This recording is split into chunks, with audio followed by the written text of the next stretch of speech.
तो दोस्तों पिछले कुछ समय से जिस तरह की खबरें निकल कर आ रही है उनको देखने जानने के बाद आप इतना तो समझ गए होंगे कि जितने भी डिफेंस के प्रोजेक्ट थे उन सभी को फास्ट ट्रैक कर दिया गया है और काम काफी तेजी से चल रहा है, सिवाय एक MRFA को अगर छोड़ दिया जाए तो। अब इसी तरह की एक खबर निकल कर आ रही है प्रोजेक्ट 75I को लेकर, जिसके तहत भारतीय नौसेना के लिए 6 सबमरीन हमें एक्वायर करनी है। ये प्रोजेक्ट इतना ज्यादा डिले हो गया है कि बताने में भी थोड़ा सा अजीब लग रहा है, क्योंकि वर्ष 2000 में ही इस प्रोजेक्ट को लॉन्च कर दिया गया था। तब से लेकर अभी तक सर्कस जारी ही है। और आज की परिस्थितियां अगर देखें तो इस प्रोजेक्ट के लिए 2 कॉम्पिटिटर हैं, एक तो स्पेन है और दूसरा है जर्मनी। अभी मैंने आपको 2 दिन पहले एक वीडियो में बताया था कि दोनों ही देशों की सबमरीन को इस समय अवलोकित किया जा रहा है भारतीय नौसेना के द्वारा। और सबमरीन की विशेषताओं के साथ साथ यहाँ पर इस बात का भी ध्यान रखा जाएगा कि कौन सा देश इकोनॉमिकली हमारे लिए ज्यादा बेटर रहेगा, यानी किसकी सबमरीन सस्ती पड़ेगी। इसके साथ साथ इस बात का भी ध्यान रखा जाएगा कि कौन सा वो देश होगा जो कि लंबे समय तक भारत के साथ अच्छे रिलेशनशिप बनाकर रखे, क्योंकि ये सबमरीन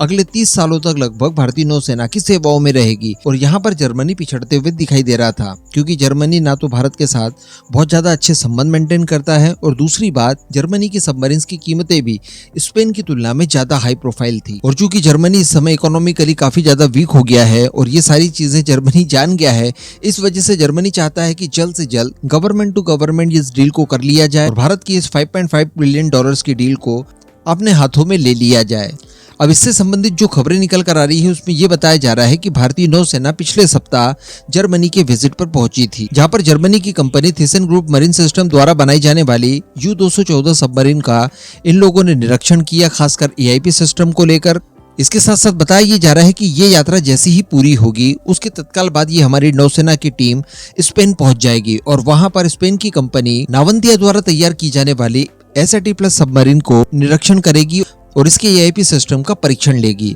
अब शुरुआत में जब इस डील के बारे में बातचीत की जाती थी तो उस समय एक बात जरूर सामने आती थी कि जो भी AIP सिस्टम हम लोग इस डील के तहत एक्वायर करेंगे वो सी प्रूवन होना चाहिए। लेकिन अब यहाँ पर थोड़ी सी कंडीशंस के अंदर ढील दी है, क्योंकि इस डील में काफी ज्यादा डिले हो रहा था और अब हमारी रिक्वायरमेंट ये है कि AIP सिस्टम चाहिए, अच्छी क्वालिटी का हो, अच्छी गुणवत्ता का हो और अच्छे से वो परफॉर्म कर पाए, वो बहुत ही ज्यादा लंबे समय तक सी प्रूवन रहा हो। इसकी आवश्यकताओं को काफी हद तक अब पीछे छोड़ दिया है भारतीय नौसेना द्वारा। इसके पीछे एक और कारण बताया जा रहा है और वो कारण ये है कि DRDO द्वारा जो इंडिजिनस AIP सिस्टम तैयार किया जा रहा है उस प्रोग्राम में भी काफी डिले चल रहा है। क्योंकि पहले हम लोगों की तैयारी ये थी कि जो स्कॉर्पियन क्लास की सबमरीन को लेकर भारत ने फ्रांस के साथ डील की थी, उसकी आखिरी की 2 सबमरीन जब बन रही होगी उस समय तक हम लोग हमारा खुद का AIP सिस्टम तैयार कर लेंगे और वो 2 सबमरीन निर्माणाधीन जब होंगी तभी उनका इंटीग्रेशन उन सबमरीन्स में करवाकर इन्हें भारतीय नौसेना में इंडक्ट करवा दिया जाएगा। लेकिन अब हम लोग जान गए हैं कि काफी ज्यादा इसमें डिले हो गया है